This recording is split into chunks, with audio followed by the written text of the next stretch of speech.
everybody. I'm going to talk to you about the standing position on your violin.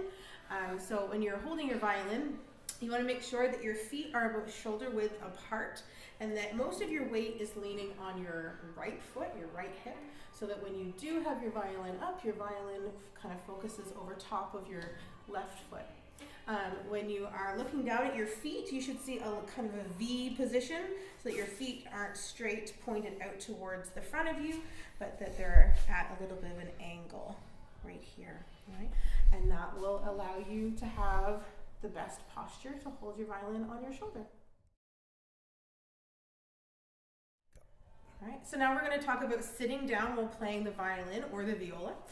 So when you do that, you want to make sure that your feet are flat on the floor, that your bum is on the very edge of the chair, and that your back is away from the edge of the back of the chair.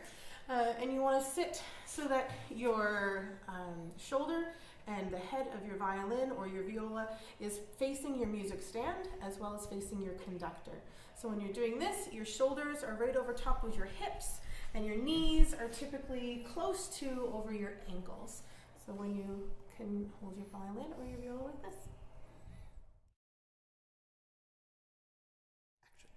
So when pizzicatoing, you can hold in two different ways. You can hold guitar position, which is just against the side, the right side of your body.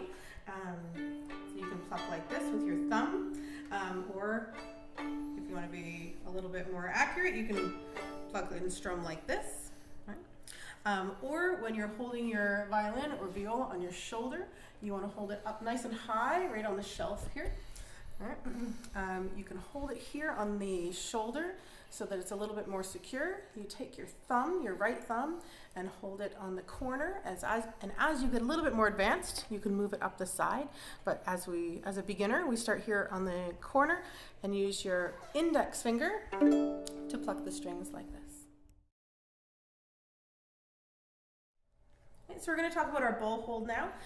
If you're holding your bow out in front of you, you want to make sure that your right hand is nice and loose and relaxed. So if you kind of shake it out, make sure there's no tension in there.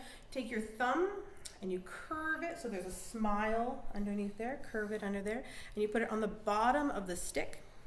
Then you're going to curve your index finger, your middle finger, and your ring finger around the stick and place your pinky on its tip. You want to make sure that there's space between these four fingers so that as you move your bow up and down, the fingers can adjust as you go. And sometimes you can put your bow stick right on that first knuckle, but often we find it a little bit more comfortable if you put it between the two knuckles on your index finger. But the important parts here are that your pinky is curved and loose. These three fingers hang over the side of the stick and your thumb is smiling, it's curved, it's loose underneath the bow. So when you're positioning your left hand on the violin, you want to make sure that your first finger and your thumb are always right across from each other. Right? So your thumb comes up here on the side, and you want to try to put it in between the color difference on the neck of the violin or the viola. You don't want to put your thumb up too far, because if you do, it can pluck on the string beside, which you don't want it to do, but up here on the side, not too tall. And your index finger usually goes right across from that. Right? When you're looking at your left hand, you want to make sure that there is a somewhat straight line between the palm of your hand and your forearm. If your violinist or violist is positioning like this, they're going to go with flat fingers and their intonation is going to be significantly reduced. So the angle of their arm right here allows for their fingers to be more on their tips, which allows for faster proficiency, faster playing, and more accurate intonation.